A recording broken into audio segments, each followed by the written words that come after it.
Okay, so applications of the normal distribution. What we want to be able to do at the end of this lesson are calculate what are known as z-scores, okay, which relate to the normal distribution, and use them to solve problems involving the normal distribution.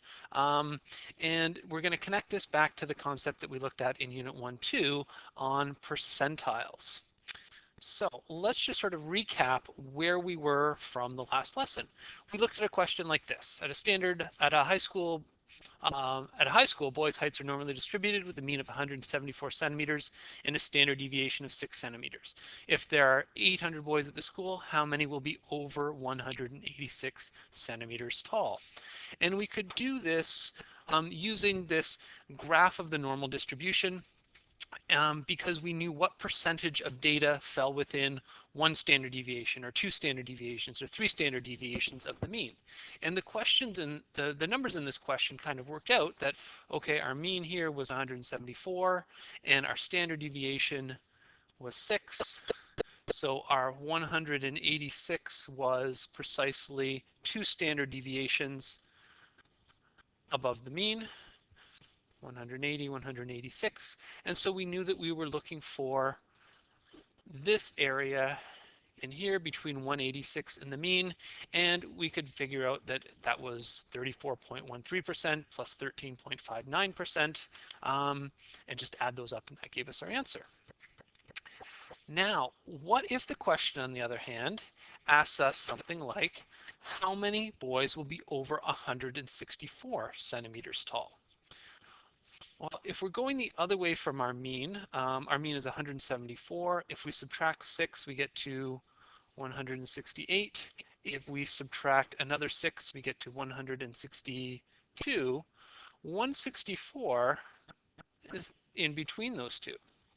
So it doesn't lie nicely on one of those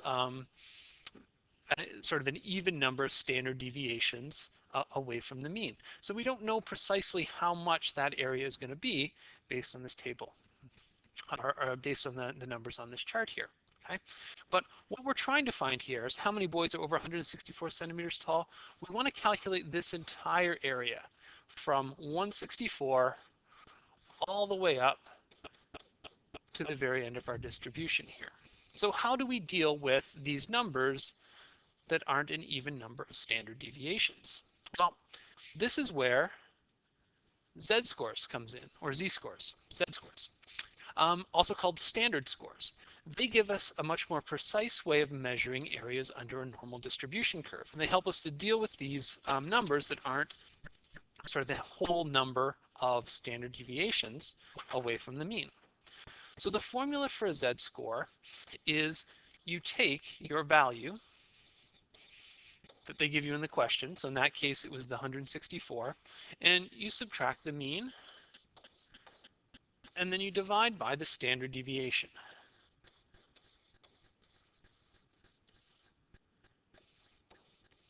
Or to put it in mathematical terms, or symbolic terms, x is your value, the mean is x bar, and sigma is our standard deviation. So the z-score represents the number of standard deviations away from the mean that a number is, but it can be some decimal or a fractional number rather than just being a whole number. Then what we do is we take this z-score and we look it up in a table that tells us the corresponding area under the curve between that number and the mean. Okay, so let's just take a look at an example here, and like this is actually what we've been doing in the previous questions. We're just adding this other step at the beginning where we calculate the z-score. So for instance, for a mean of 174 and a standard deviation of 6, which are the mean and standard deviation we had in the previous question, find the z-score for 180 and the area between 180 and the mean. So our z-score is just going to be, what is our value here? 180 minus 174, and we take the absolute value to make this always positive, and we're going to divide by the standard deviation, which is 6. 180 minus 174 is just 6, so 6 over 6 is 1. So this value of 180 is exactly 1 standard deviation from the mean, which is what we knew. Now, if this is our z-score, what we do is we have a table like this, and this is the table from the formula sheet, okay? So what you're going to have, you want to have this table in front of you when you're doing any of these questions here. And in this table, you look up your z-score. So our z-score was 1.0. So we start by going down this column on the side here, okay? And we go down till we get to the 1.0, and then ours is actually, 1.00. Then we use this column here, which is our second decimal place. And we look up this number here in the table, 0.3413. That is the fraction or the percent of the area that is between our z-score and the mean. Okay, the shaded area in the picture up at the top. Okay. So what this is telling us, what the table here is telling us is that the area between 180 and the mean is 0.3413. That was our z-score, right? We just took it right out of that table there, okay? Or 34.13%. 34.13%. Same as we were doing with the normal distribution with all the numbers on it. Okay. So as you can see from this table, it tabulates z-scores for a very, very wide variety of different z-scores. So if we happen to have one of those values that doesn't sit exactly on one of those integer values, we can just look up the area in this table. Okay. So what kind of question do you need to be able to do? Here's a similar question. Okay, and this is actually the question that was introduced right at the beginning. At a high school, boys' heights are normally distributed with a mean of 174 and a standard deviation of 6. If there are 800 boys at the school, how many will be over 164 centimeters tall? So here is how I would approach a question like this. I would draw a little picture of your normal distribution like I have over here at the side. And I would label the information that we have on it. So we have the mean, 174 here. Okay, this is our X bar. We're also given a value in these questions that we're interested in. So in this case, our value is 164. Okay, that's our value of X. Okay. The area that we want to find is, we want to find all of the people who are greater, or the percentage of people that are greater than 164. So the area in here that we want to find is this entire area to the right of 164. Okay. Now, how are we going to do that? We are going to start by finding our z-score. So our z-score, of course, is going to be x minus x bar over sigma. So our x value is 164 minus 174. Our standard deviation here is 6. So 164 minus 174, divide that by 6, we get 1.67. So this is telling us that our value of 164 is 1.67 standard deviations, and we know it's below the mean, okay, from our diagram. We can look up this z-score in the table. So we go back to our table here and we're looking up 1.67. So let's do this in blue here. So we start by going down the side of the table, 1.6, and then we go across to the column which has a 7 in it. So we want 1.67 right here, 0.4525.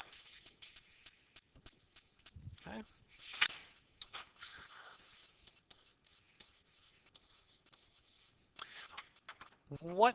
Where is this area on our diagram here? Well, that 0.4525 is the area between 164 and the mean. So we'll just shade that in here right there. 0.4525. Okay. Now that's not the entire area that we want. We want the entire area to the right of 164. But we know that our normal distribution is symmetric. So we know that this over here, this green area to the right of our mean value, is exactly half of our data. So the total area that we want, that blue area that I shaded at the beginning, is going to be 0.4525 plus 0.5, which is 0.9525, okay? Or 95.25%. So of all the people at this school, or all the boys at this school, 95.25% of them will have a height greater than 164. Now, if we want to know how many people that is, we need 0.9525 times that 800 is going to give us, punching that into our calculator here, we get 762. So our conclusion, 762 boys will be taller than 164 centimeters. Okay. Now, the steps to these questions are virtually always the same. Okay. I would start off by drawing a little picture of the normal distribution. Okay. Figuring out what area you want. You're always going to calculate a z-score. You're always going to look up that z-score in the table and get an area.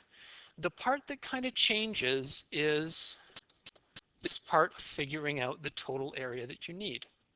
Because in different questions, the area underneath that distribution that you're trying to find, or the percentage that you're going to be trying to find, is going to be a little bit different. So this is sort of where all the thinking comes in, is in this first step, drawing the area that you need, and this last step, figuring out the total area. Okay. So let's take a look at a similar but slightly different question here. Same high school. Girls' heights are normally distributed with a mean of 170 centimeters and a standard deviation of 8.5 centimeters. What percentage of the girls at the school are between 165 and 180 centimeters? Okay, let's sort of draw a picture here of what the question is asking us. We've got our normal distribution. The mean is 170. We're given two values, 165. I'll just put that right there, and 180. I'll put that one over here. We want the percentage that are between those two values. So we want this area in between 165 and 180.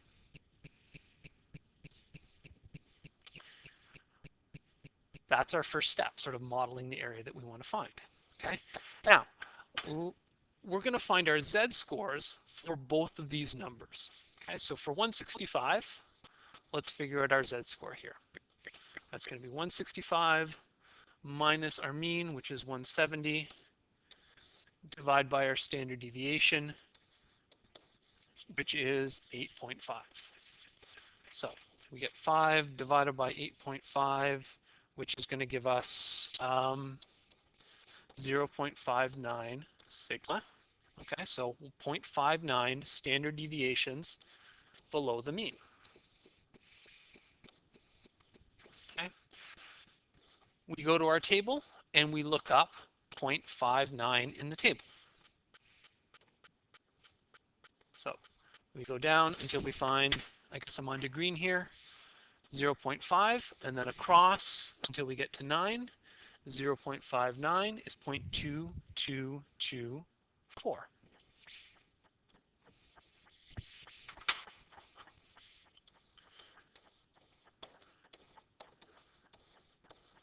Okay, so what does that represent? Where's that area on our on our graph over here, let's put this in red. Okay, so that is the area from 165 up to the mean. So that's this area right in here. Now let's go to our other value that they give us here. They give us 180. We're going to do the same thing. Our z-score is going to be 180 minus 170 divided by our standard deviation, 8.5. And that's going to give us 1.18. So 180 is 1.18 standard deviations, and we know it's above the mean.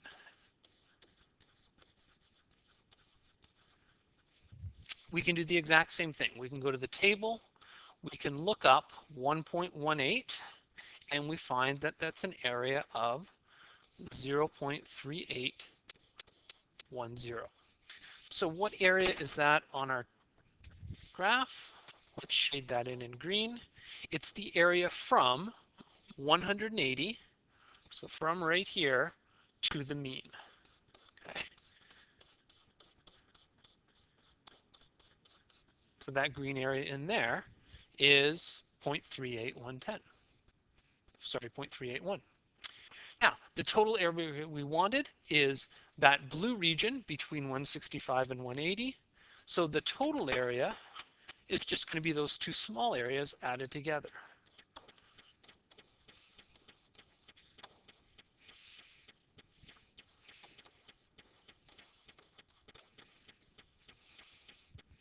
So 0.2224 plus 0.3810. Add those up, and we get 0.6034. So we're asked what percentage. It looks like 60%, or 60.3% if we want to have one decimal place.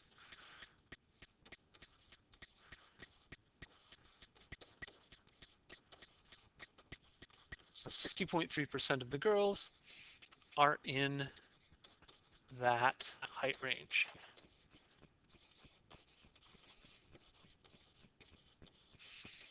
Okay.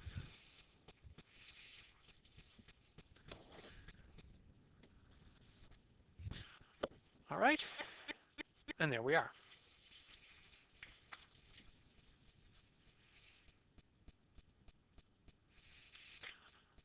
Another thing that we can use the normal distribution for is we can calculate percentiles. Okay? So if we're given a set of data that we know is normally distributed, we can figure out what the percentile value is. Because remember, percentile was the percent of the data that was less than the value that we were given at the beginning. So let's look at an example here. Our class has an average mark of 75% with a standard deviation of 10%. If your mark is 87%, what percentile are you in? So let's try to represent what they're asking us here. They're saying that our average is 75. Our mark is 87, which is greater than 75. If they're asking us for the percentile, it's asking us for what percentage of the data are less than that value of 87.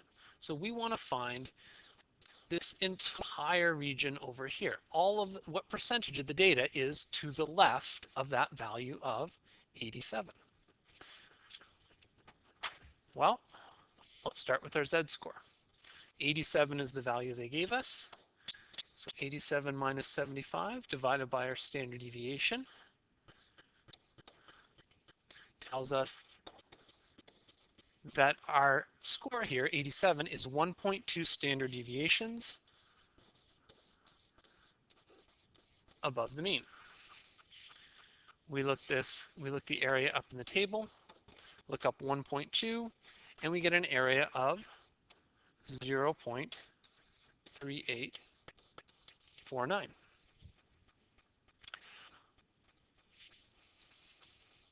What is the total area that we are interested in? Well, let's go back to our little picture here. The 0.3849 is from the 0.87 to the mean, so that's this area in here.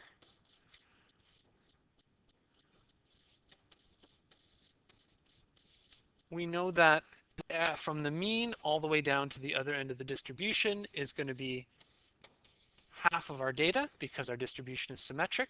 So our total area is going to be 0.3849 plus the other half, 0.5, which is 0.8849. What does that mean? We are in the 88th percentile.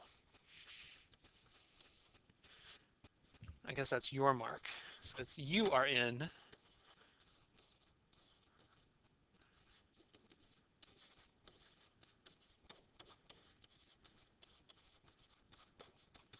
so you did better than 88% of the other people in the class. All right, so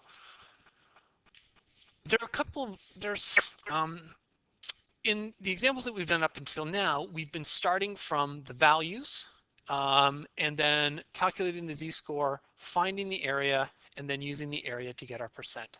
We can actually do questions where we work backwards. If we know the percent that we want, we can work backwards to find the area and then the z-score and then the value that is going to give us that percent. Okay, so here's an example. Our class, same class, still has an average of 75% with a standard deviation of 10%. What range of marks centered on the mean contains 50% of the marks? Okay, so this is like the middle half or the interquartile range. Okay, so if we want, let's sort of visualize what we're doing here. So 75 is the mean, and what we want is we want to find a mark range. So it's going to have like a minimum and a maximum, and inside this is going to be 50% of the data.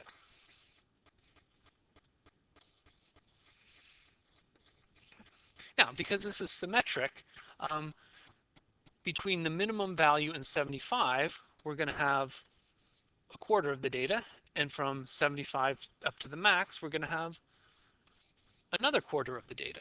So between our maximum value and the mean, we have 0.25% of the data.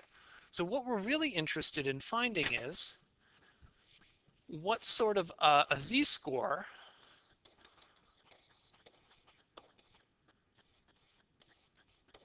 that will give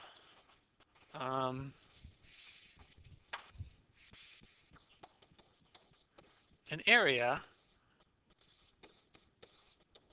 of 0.25. Okay. Well, how can we find that out? Well, let's go to our table. Okay. And if we want to find an area of 0.25, we want to start in the middle of the table where all of the areas are tabulated, and we want to find the one that's closest to 0.25. So we've got 0.2486, so that's off by 0.0014. I think that is going to be the closest one right there. So that corresponds to a z-score of, let's see, 0.67. Okay? So if we want, the closest we can get to an area of 0.25 is a z-score of 0.67. Okay? So our minimum value is going to be 0.67 sigma below the mean. Our maximum value has to be 0.67 sigma above the mean. Okay, so let's start with, let's say our maximum value first. Okay, if we know that our z-score, if we were calculating the z-score for our maximum value, we would take our value, we would subtract the mean, and we divide by the standard deviation. We know that the z-score should be 0.67. We don't know what the value is. We know that our mean is going to be 75, and our standard deviation is going to be 10. So we can rearrange this to figure out what the value has to be. So if we cross multiply, we get 0.67, and then we're just going to get 75 plus 0.67, which is 81.7. So that's going to be our maximum value.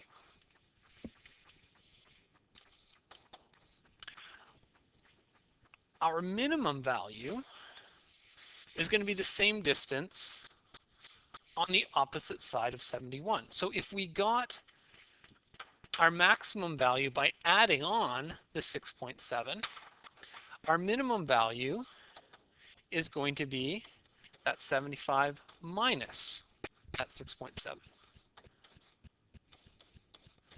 which is going to give us a value of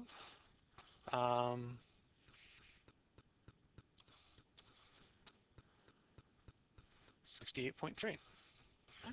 So a range from 68.3 to 81.7 will contain 50% of the data.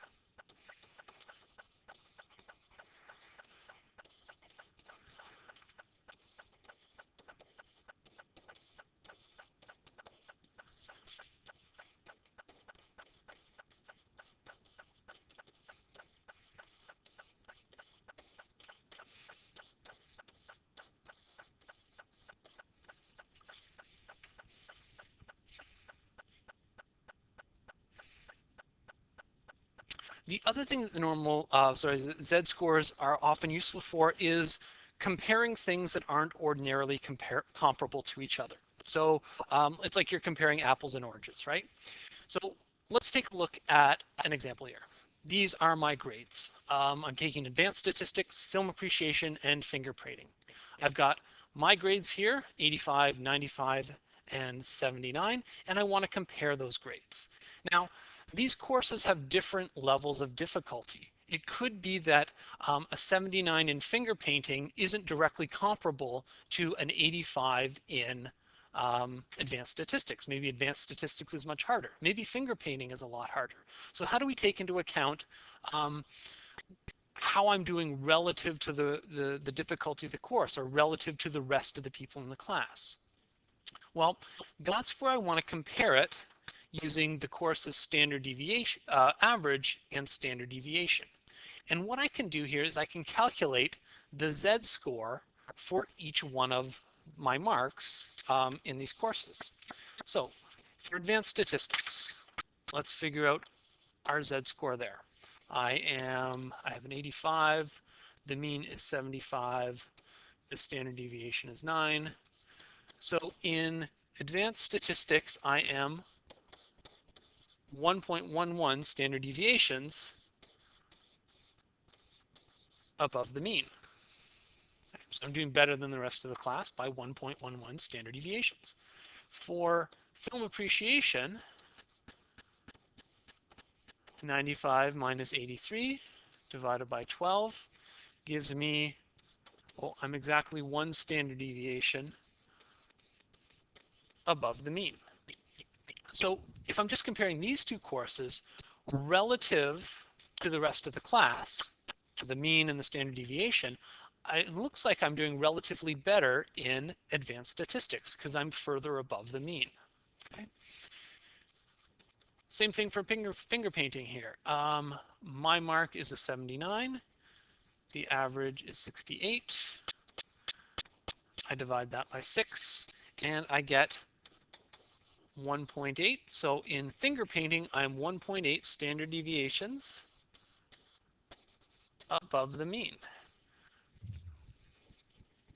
which is much better than the 1.1 standard deviations above the mean in advanced statistics. So what I can say is relatively, or I am doing the best relatively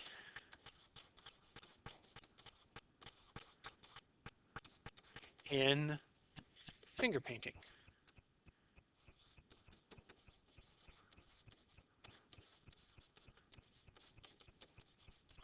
Even though my mark in film appreciation is really, really high, turns out everybody's really doing really well in film appreciation, so it's not nearly as impressive. But my 79 in fingerprinting puts me almost 2 standard deviations above what the typical person is doing in that course.